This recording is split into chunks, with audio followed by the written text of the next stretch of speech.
On this edition of Gameball College Kickoff, how did Clemson versus North Carolina State fare out? It came down to the wire at the end. Penn State versus Michigan, who won that game by a late field goal thriller. How did TCU fare out against Texas? And we'll talk about the other matchups right here, only on Gameball College Kickoff podcast starts now.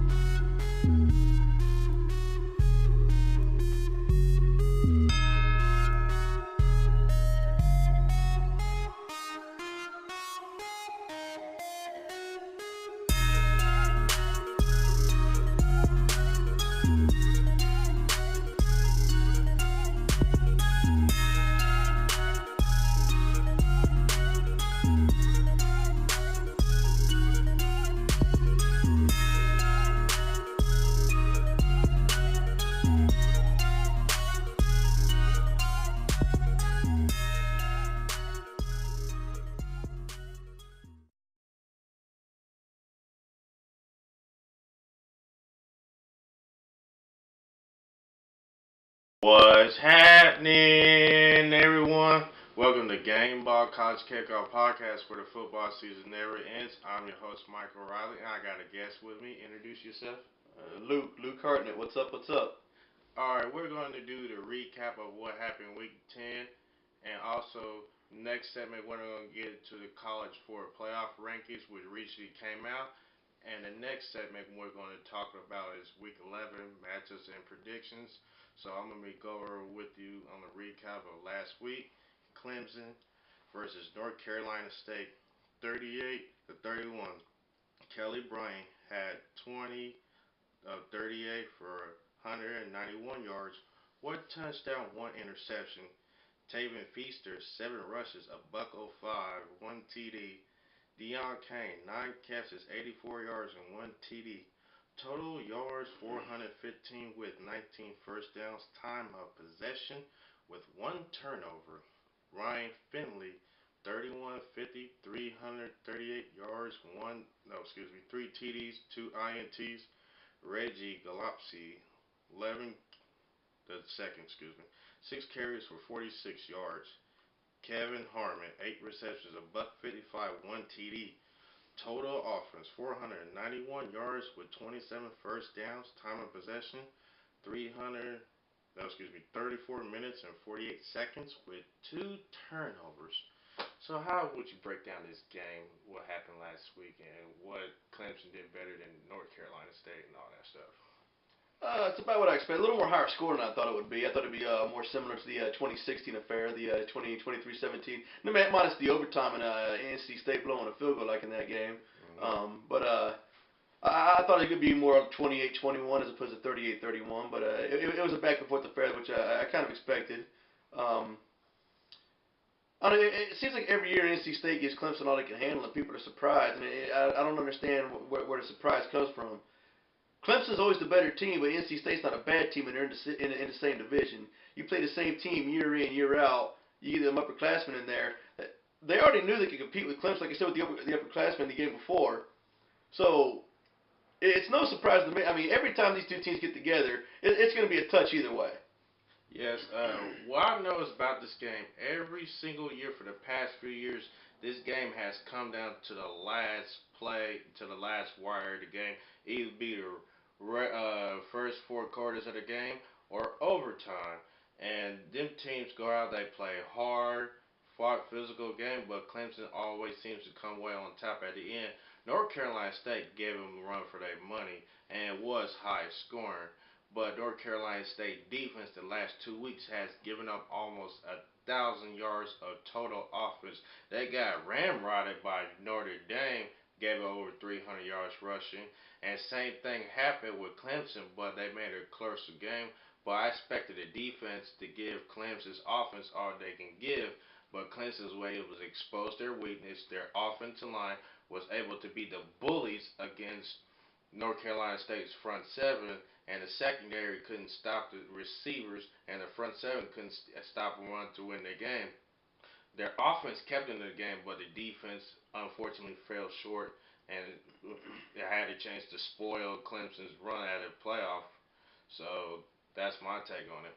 And when you watch NC State, they started the year, I believe, 0-1 with a loss in Charlotte to, I believe, South Carolina. And you knew their defense was going to be suspect. They gave up, I believe, 34 points that game.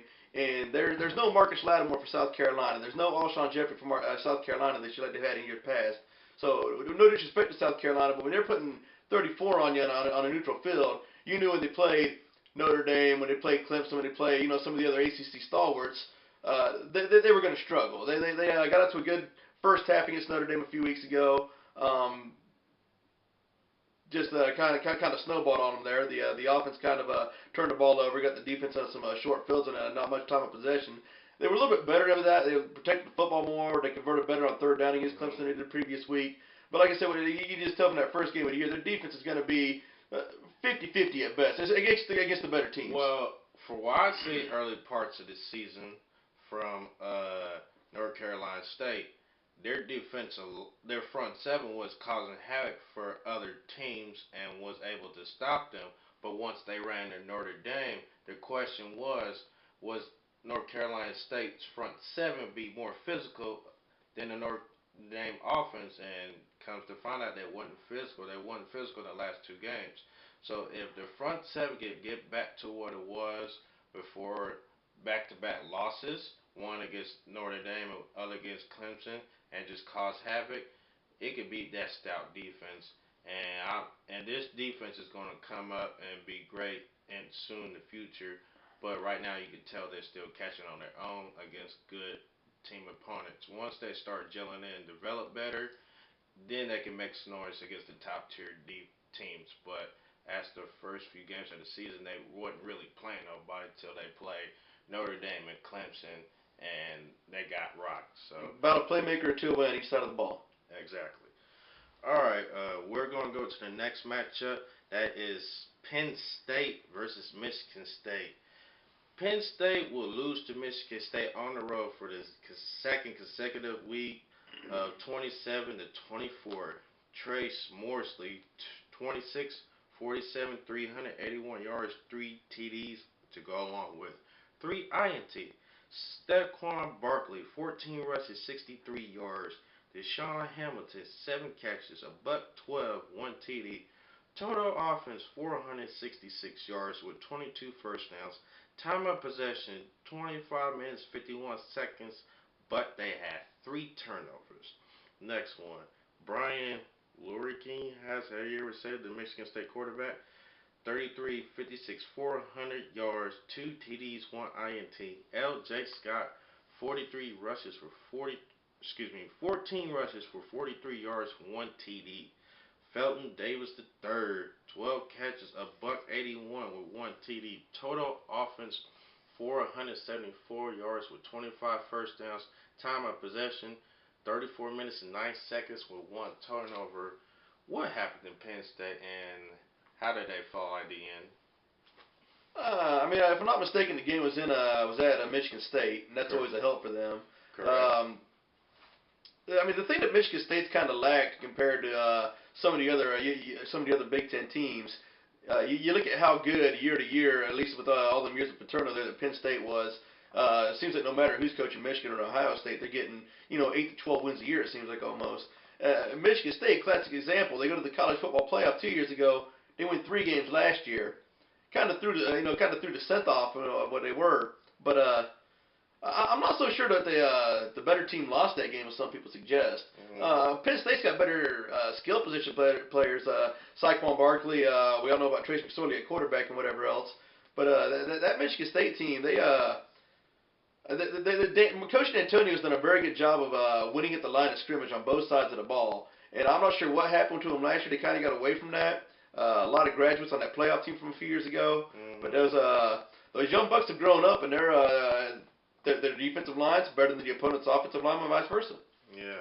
For what I'm looking at this game is the running game wasn't there for Penn State this time around because last 2 games, Stephon Barkley was basically held in check under 100 yards rushing, 1 against Ohio State and 2 now against Michigan State. What they did was it's like, okay, we're going to load up the box, see if you can stop us, and see if you have your quarterback beat us. and that was the recipe for success for the other defenses. And that was a disaster for Penn State offense. They had to rely on the passing game. They weren't well balanced enough to win. Their defense has given up a lot of points because against Ohio State they blew an 18-point lead. Against Michigan State they kept going back and forth and they couldn't stop nobody. So at the end, Michigan State was able to get a game-winning drive going to kick the field goal and win the game. So the questions and concern, what's been happening with Penn State's defense in the last two games when they really need them to step up and finish games? Then you Stephon Bartley, everybody knows him well enough that he's like a front runner Heisman teams to start loading up the box. So you're gonna have to figure something out how to get him more involved in the offense because he's been limited the last two games. So you gotta get him going.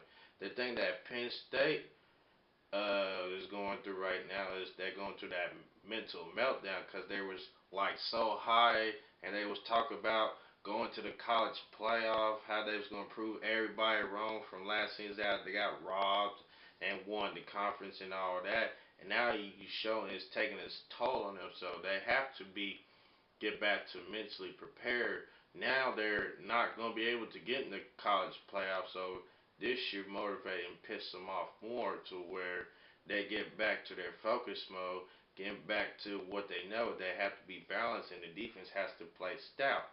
And credit to Michigan State. They had a well game plan. They executed to the best of their abilities.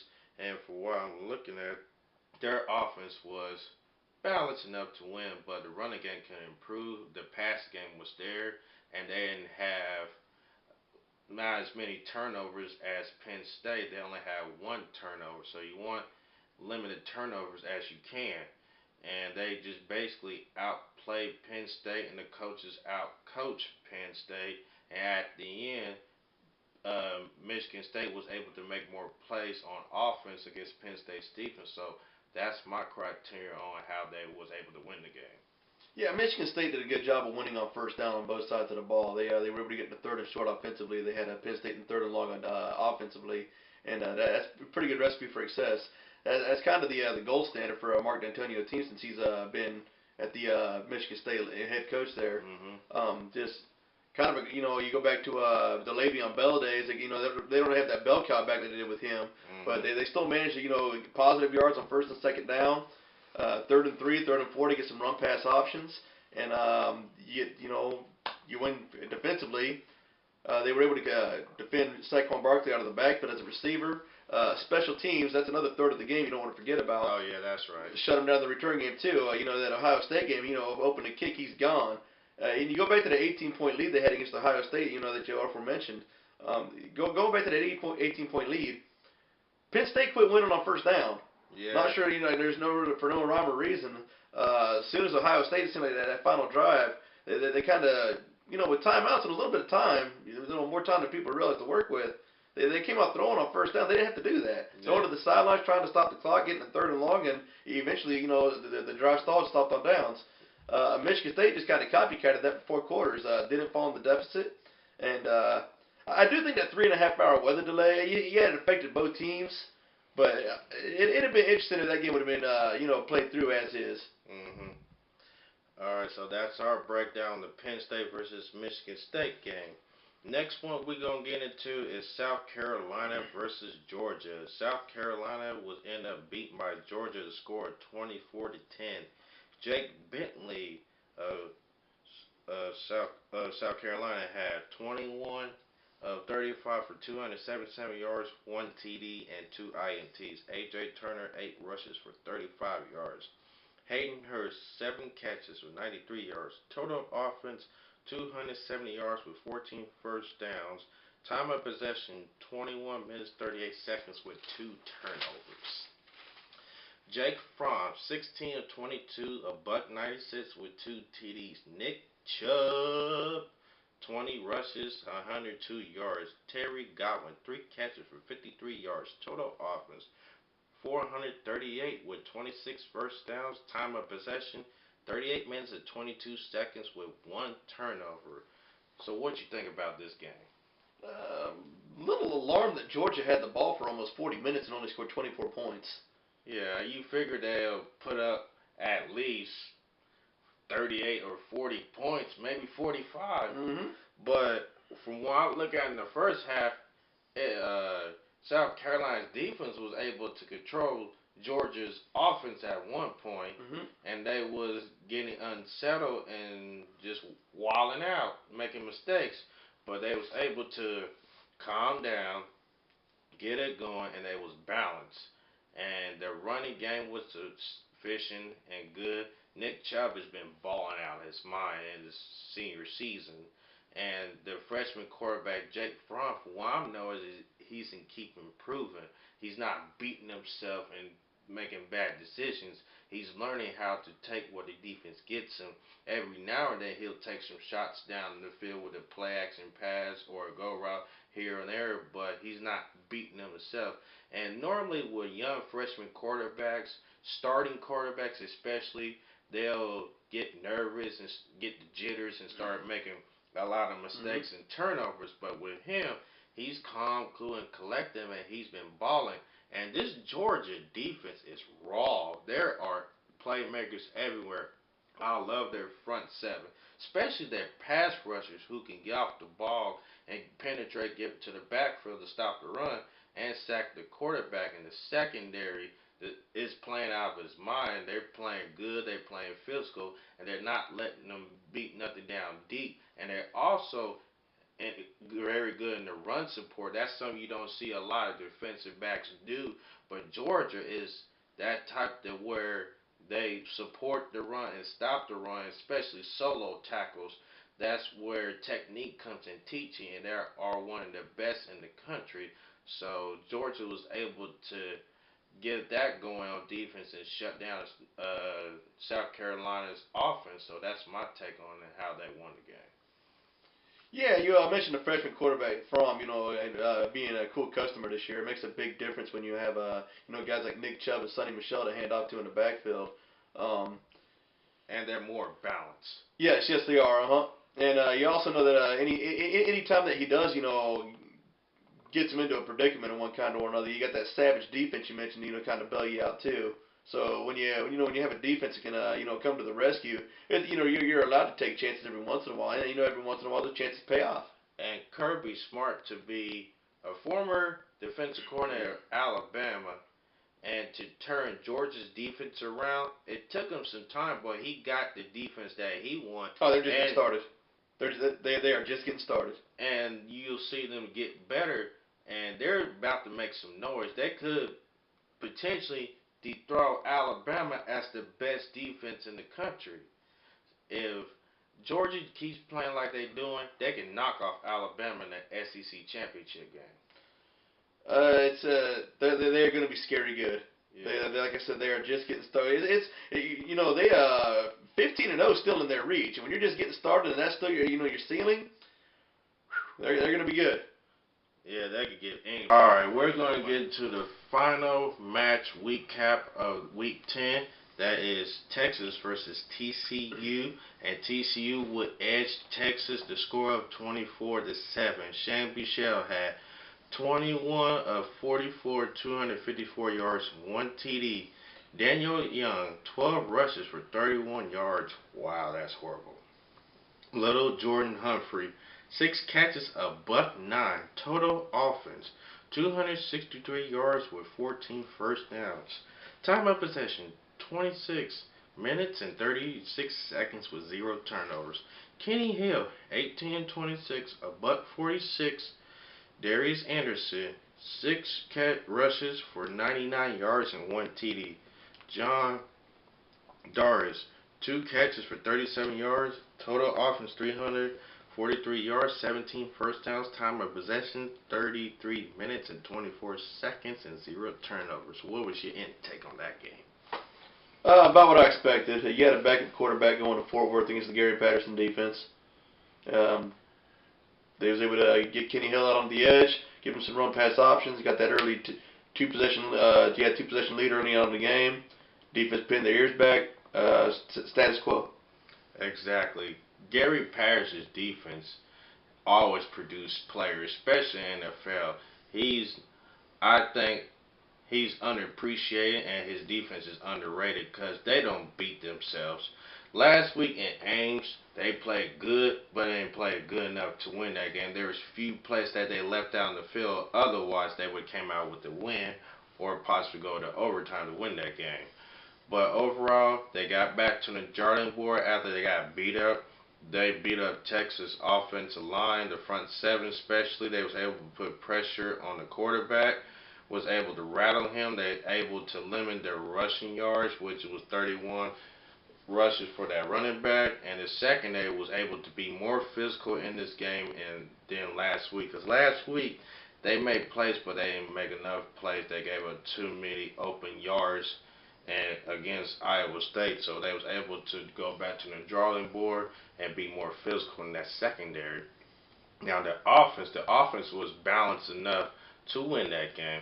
Kenny Hill was able to take what the defense gives him, then beat himself.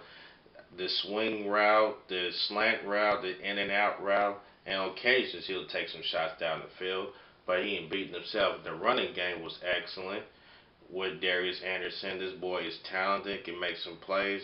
And the receivers, they wasn't really there to make plays, but they was able to make enough plays, able to block for the running back to get some yards and help this team to win. That's what I like about the TCU offense. They're unselfish, and players is stepping up, especially receivers. Sometimes receivers don't like to block, but what I know is about TCU's receivers, they love to block. They love to get physical with the secondary. So that's my take on it. And for Texas, they was just outmatched and got beat up basically. They couldn't do nothing on offense. The offense line was inconsistent in protection and the calls and communicating, especially on third down. And they didn't make enough third down plays, and it was helped by penalties and mistakes. The defense could stop TCU's offense. The front seven wasn't there. They got dominated by TCU offensive line. The secondary was poor. They still got room to improve. And overall, it was just poor performance by Texas defense. If Texas could be more aggressive and the secondary step up and make more plays, they'll be all right. They're still young, but they have to make more plays and be disciplined. You got to go back to the Max Strong era to find the last time that Texas actually had a better top-to-bottom team than TCU has. TCU's been the best team in the state of Texas for basically since they joined the Big 12. I agree. And that will do it for Week 10 recap. When we come back, we're going to get to the college football playoff rankings that came out this week. So we're getting to that right here, only on Gameball College Kickoff podcast, where the football season never ends.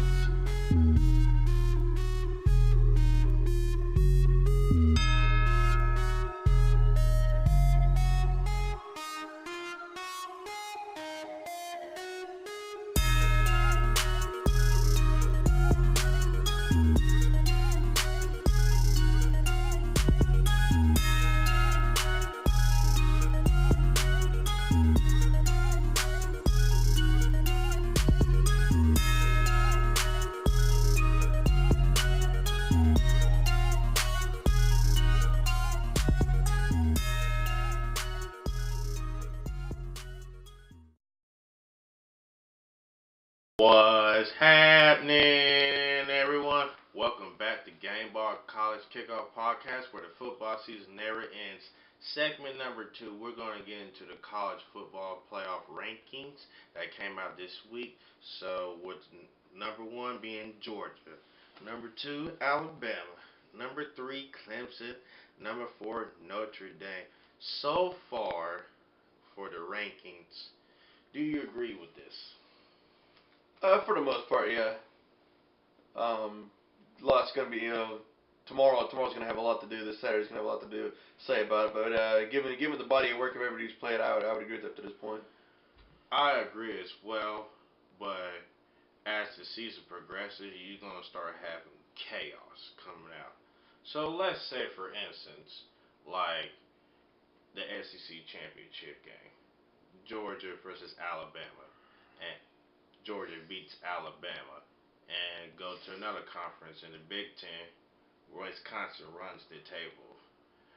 Do you think that Wisconsin should be in the playoff? And if Alabama lost, but they lost to Georgia with one loss, you think they should get in the playoffs over Wisconsin, who hasn't played a ranked opponent yet? Well, Wisconsin's playing a ranked Iowa team this weekend. Michigan's back in the top 25. They'll be playing a ranked Michigan State or a ranked Michigan in a rematch, or a ranked Penn State in the Big Ten championship game. They're I mean, it's a Big Ten team. People are comparing it to Washington from a year ago. Well, Washington didn't even go undefeated last year. Washington lost the home game to USC. So if you have a 13-0 Big Ten champ, I don't know how you leave them out. Ohio State got in there last year, didn't even win their division. They're from the Big Ten. 2 years ago, Michigan State dropped the game at Nebraska. They still got in as a Big Ten champion. So if you got a 13-0 Big Ten champ, they're in. I agree with you. That's my opinion, but we still deal with politics that reflect to the BCS era, and they're looking at their body of work and they're going with what they feel is the best team, which is Alabama. Alabama or Georgia have a one loss in the championship game, but still made the playoffs. To me, that's not right because one of those teams, if it does happen, they did not win their conference. My opinion, and I've been saying this for years, whoever wins their conference should get in, point blank, period. But my opinion, they don't want to ruin their ratings and they're scared of something might happen and all of a sudden all hell breaks loose. Which, my opinion, is good for the sport because it makes it more interesting and gives a chance of seeing who can roll with the big dog. So if Wisconsin runs the table, in my opinion, they should be in, no questions about it. It depends on their schedule. They can play with anybody. So you have that scenario. When Notre Dame, depending on Miami this week, could be in the playoff conversation if they finish out. And the Big 12 right now is in a bubble on the outside looking in because I've been also saying this, but Big 12 needs two more teams in the conference so they can dethrone the other conferences to get in the 14 playoff. With 10 teams in the Big 12, yeah, you might have a Big 12 conference championship, but it'll hurt you because you played the same team twice. So you should have two more teams adding the Big 12. If you can do that, then you be able to knock off one of these other conferences. But I feel like Oklahoma's president is being the bully against everybody else, including the Big 12 president, for letting other teams join in because other teams want to join in and get their recognition and let their name be heard. A few years back, it was on the verge of adding two more teams. Then he was one of the main reasons why we couldn't add two more teams. So Big 12 is going to have to do something. Because if, my opinion, they're not going to be a team to get in the college football playoff. So if Big 12 doesn't get in this year, it's for those reasons. They don't have two teams to be added. One for the North Division, two in the South Division like it was years ago in the Big 12. Well, what's going to really raise chaos is if this TCU Oklahoma game is a preview of the champ. In person, I think it is. Well, what's going to really drive people insane is if the loser of that game wins the rematch. Oklahoma, I believe, is the home team against TCU this weekend. Let's say Oklahoma wins. They play TCU a second time. I don't think they can beat TCU twice. No. But if TCU wins out the Big 12, they can make their case, but it also can hurt them because they play the same team twice and they don't have two more teams in the Big 12. Pac-12 is not getting in. My opinion, they're not getting in because it's been up and down, lack of competition and all that. And there's not no really dominant team. You have Washington State, but are they going to get in? And Washington. Yeah, oh yeah, excuse me, Washington. I meant to say Washington, not Washington State. So Washington was the Pac-12 champs last year and got in because they ran the table. and all that. So Washington needs a lot to go right for them. They they're going to need Miami to beat Notre Dame this weekend, but then they're going to need Clemson or Miami will pop each other off in the ACC championship game. They'll need Wisconsin to drop one. One silver lining or outside hope that they have. Georgia and Alabama both have to go to Auburn. Georgia and Auburn is actually this weekend as well at Auburn. Alabama's at Mississippi State. I believe Georgia plays Georgia Tech into the year. Still chances for Alabama and Georgia to lose multiple games. And even then, a 12-1 Washington is going to be. They might get in. They won't be the one seed or even close to it though. So they really have an uphill battle against them. this could be a wild upset weekend. It could be trap games for the top 5 teams that's already knocking on the door. So we don't know what to expect. So we got too much chaos going to college playoff. You win, you're in. You lose, you have to rely on other teams to beat the other team to get in the championship. So it's so much chaos. There's going to be so much craziness. But as of right now, I like where it stands. Georgia, number 1. Number 2, Alabama. Number 3, Clemson. Number 4, Notre Dame. So that's my take on it. All right, that will do it for that segment. And when we come back, we're going to get into this coming weekend's matchups and predictions right here only on Gameball College Kickoff Podcast, where the football season never ends.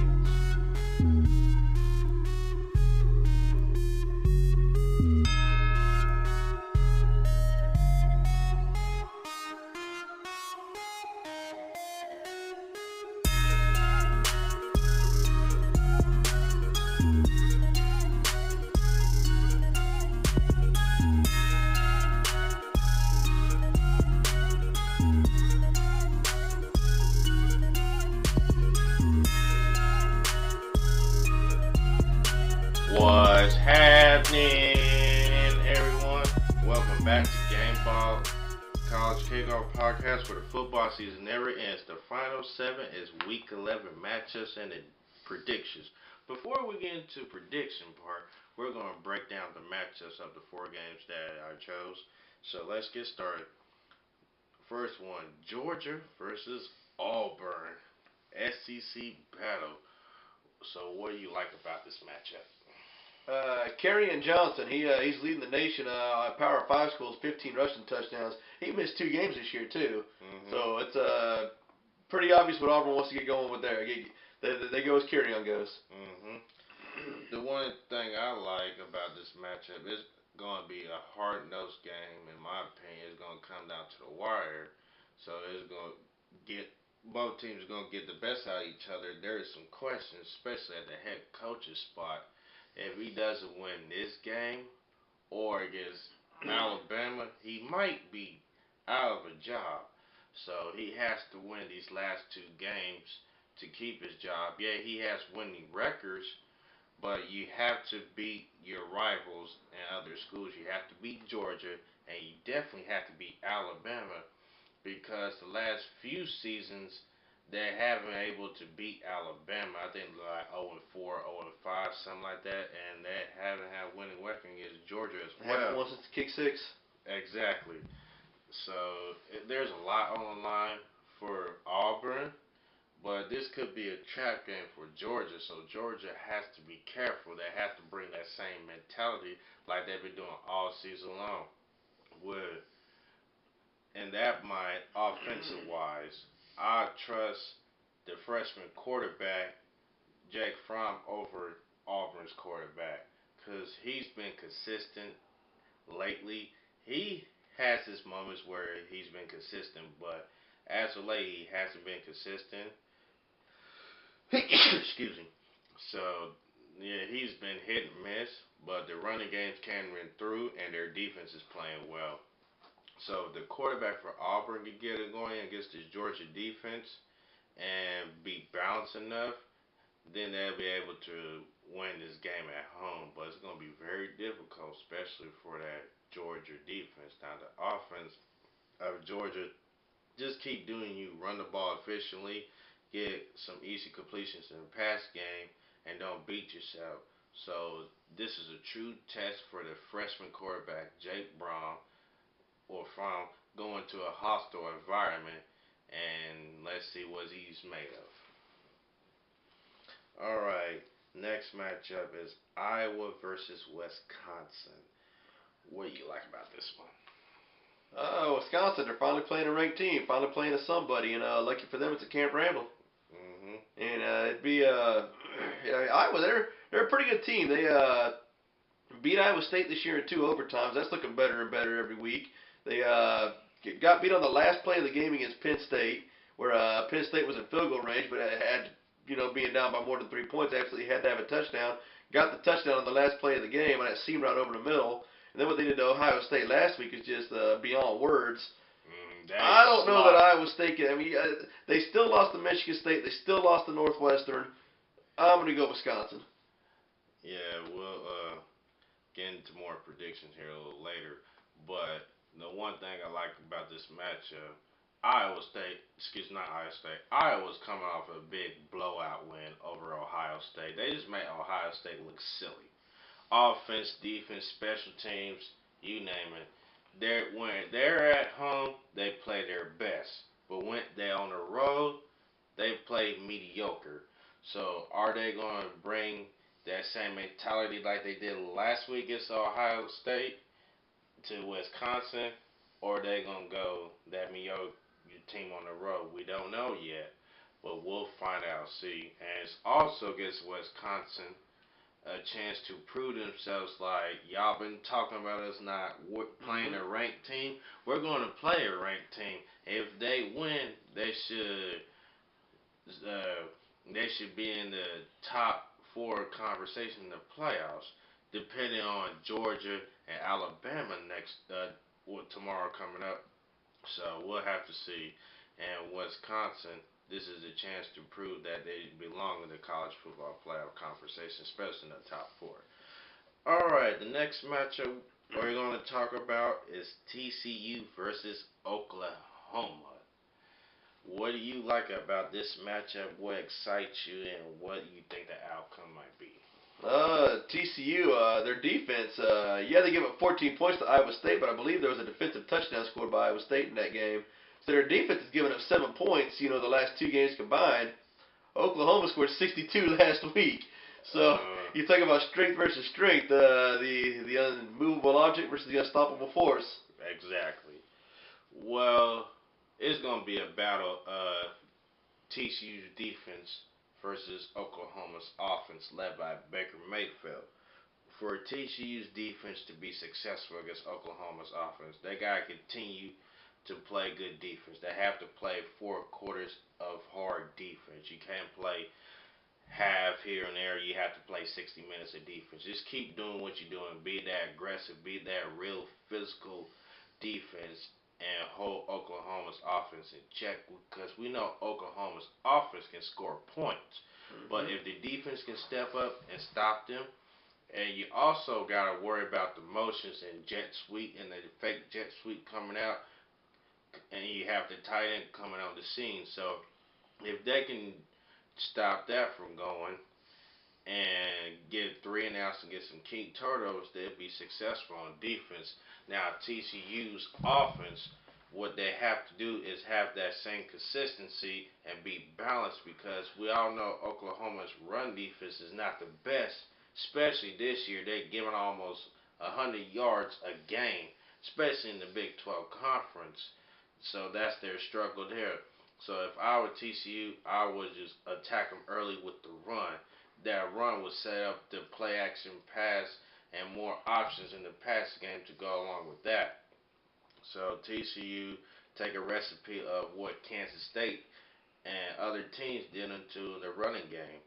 So that's the recipe for TCU. Now Oklahoma, their offense is going to really have to step up this week against TCU's defense because TCU is going to bring that physicality. So you have to win all phases on offense. You damn near have to play perfect to win this game. So Oklahoma's offense, they need to convert third downs, score touchdowns instead of field goals, and not have costly turnovers and mistakes. Because one or two those things, you will lose this game.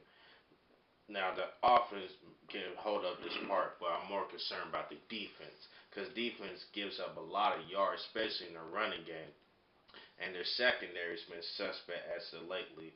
But sometimes when they down on their when they backs against the wall, they start to come out and start making plays. But they have to start that from start and finish. They have to have that aggression. They have to be the aggressors on defense. So if they can be the aggressors on defense and limit TCU's running game, you force TCU to be a one-dimensional offense by passing the ball. So that play your advantage. If Oklahoma can do that, they can win this game. Unbelievable that both teams, and not so much unbelievable they both only have one loss, but Iowa State responsible for both teams' lone loss of the season. Call it the Cyclone Bowl. Exactly. And our final matchup, the rivalry, the classic Notre Dame versus Miami, the Catholic versus convicts matchup, goes back to in the 80s and years beyond, and no, it's been always been a dogfight with these two teams, and it's also been questionable calls with these two teams as well to decide a game. That being said, what do you like about this matchup? It's just the nostalgia of everything you mentioned. Teams have changed, but the uniforms hasn't. I'm sure the hate's still there. They played a few somewhat recent matchups. Most of them going to Notre Dame's favor.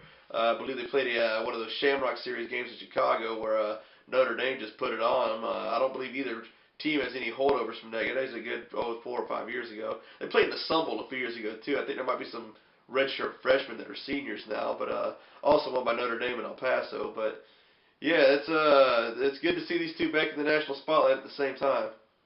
Rivalries we knew, and this is for everything. Love Everything. them or hate them, college football's better when Miami and Notre Dame are both good at the same time. Oh yeah, I agree with that.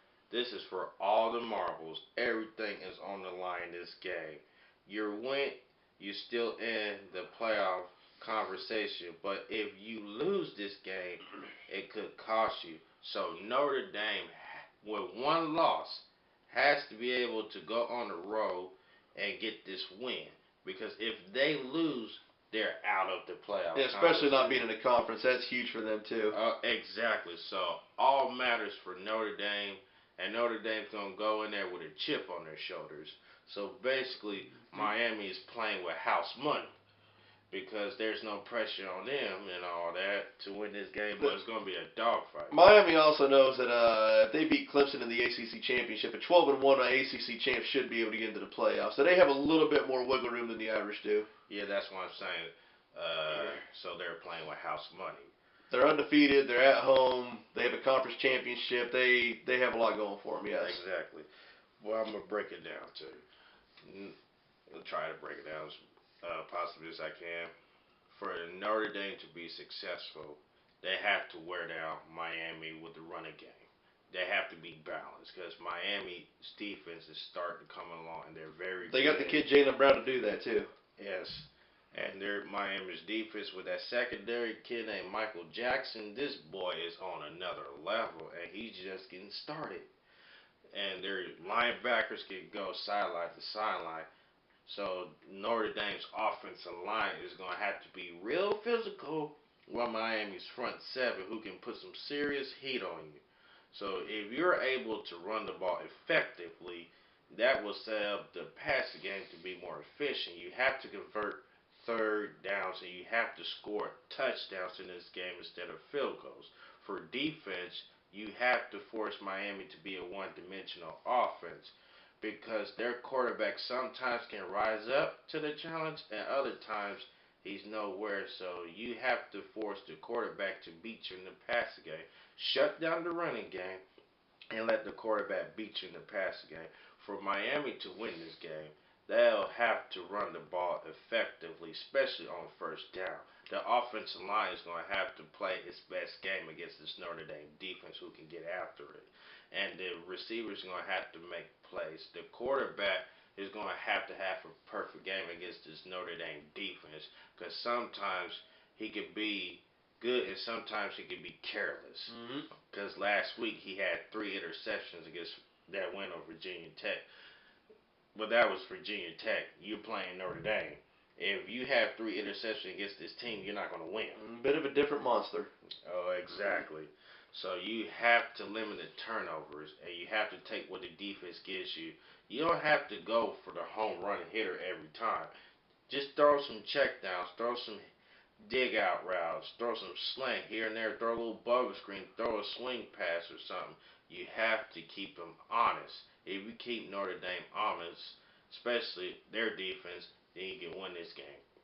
But for the defensive side, they're going to have to play their best game going up against this physical offense. They're going to have to stop the run. That's the #1 recipe for Miami to be successful. You have to stop the run. If you can stop the run and force Notre Dame to be a pass-happy offense, then you win on defense. So that's the recipe for them, and their secondary has to be physical, and they got to come up support the run, because Notre Dame runs some zone read options, and they run zone reads out the pistol formation. And sometimes they can catch you off guard and hit you with a home run hitter with a play action pass going deep. So Miami has to be disciplined on defense this week to get a win over Notre Dame. Absolutely.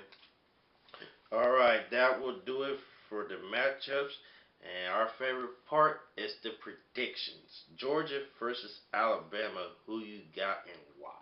I got to go Georgia in that one. Even though Auburn's at home, I'm not. You get to November, it's hard to bet against an undefeated team in November, in my opinion. I think Georgia rises up to occasion, and Jake Fromm continues to get better, and their defense is going to make it a hell for Auburn's offense to score, and Auburn's defense is going to give up 1-2 more plays. So with that being said, I'm going Georgia to win on the road 31-10. I'm thinking more like 24-20 myself. Auburn's going to be trading scores with them all game. I want to be a close game, but I feel like Auburn's offense is going to make too many mistakes in that. With that Georgia raw defense, they're going to take advantage of it. We both agree on who's going to win, but my thing is, I say 31-10. All right, next matchup, Iowa versus Wisconsin. Who you got in that one? I'm going to go with the home team, the unbeaten team. Wisconsin's, I just think Wisconsin's a better team than Iowa is. I agree with you. Wisconsin is playing good ball. They're playing good defense, and they're got the chip on their shoulder. They're going to prove some people wrong, and they're going to make more plays than Iowa's offense and defense and special teams. So with that being said, I'm going Wisconsin win to the score 35-20. These two teams are too identical for it to really be too much of a high-scoring game or a blowout. But like I said, Wisconsin I think is a better team, and they're at home, 20-10 Badgers. Yeah, I feel like Wisconsin's going to put up more points, and they're going to respond well. And especially when they're at home and all this noise of not being playoff worthy, it adds up, amp to more the intensity. So I'm going to say that. TCU versus Oklahoma, who you got? I believe the game's in Norman, but defense travels and travels well. We know that Oklahoma's not going to come anywhere close. I wouldn't imagine they're going to come anywhere close to scoring 62 points again. No, that won't happen against TCU's And defense. they've already lost at home to Iowa State. That win over Ohio State kind of lost a lot of its lust after last week. As I mentioned, defense travels. I'll go TCU in a 21-17 game. I'm going to say it's going to be very close, but TCU would make more plays to Oklahoma to win at the end. I see Baker Mayfield doing too much and having a costly turnover. I'm going to say a close game of 24-17. You got Gary Patterson going against the rookie head coach, too. That can't be overlooked. Exactly. Last and final matchup, the Catholic versus Convent rivalry renewed. Notre Dame versus Miami. Who you got and why? I'm going to go with Notre Dame. Miami's basically the South region's version of Wisconsin. They struggled at home to beat a 4-4 Georgia Tech team. They I just haven't really been overall impressed with their style of play this year in comparison to Notre Dame. I mean, Miami's deservedly undefeated, but even at home, I think Notre Dame's going to win. I'm going to go Notre Dame 28-20 in this one. This was a tough one for me to decide. I've been going, should I pick Notre Dame? Should I pick Miami? They're on the road in a hostile environment. I feel like Notre Dame would be more veteran up. It's just been a real difficult choice for me all week to sign. But I'm a roll with the Canes, the U, to win this game. I feel like this is a long time coming. I feel like it's their time to shine. If they want to shine, this is the moment to rise up to the challenge and take this win. You got the home crowd. Everybody's going to be excited. You're finally back to relevance. All the pressure is on you to win this game. Well, not all the pressure, but I feel like Miami will rise up to the occasion at the end to make more plays because the last few games the quarterback has bailed them out to win this game. The quarterback has to be able to eliminate the turnovers. If he can do that, which I think he will, and clean up some of the mistakes that he made, they will win this game. I think Notre Dame with too much pressure, so much on the line, they weren't able to handle that pressure mentally. So with that being said, it's going to be a dogfight, but I think Miami wins on a late field goal, 23-20. All right, that will do it for this week's prediction and recaps and all that. Social media, you can follow me at on Facebook, Gameball College Kickoff / Gameball NFL Endzone. Twitter at capitalize GAMEBALL. That's Gameball underscore capital M in the lowercase YKE. Email gck.gnfle and YouTube subscribe gck.gnfltv. And do you have any social media where they can follow you? Follow me on Facebook, Luke Harden. Exactly. On that note, I'm Michael Riley. I got my long guest Luke Harnett with me by saying have a safe, blessed night and be good. This is Game Ball College Kickoff podcast where the football season never ends. Peace. We are out.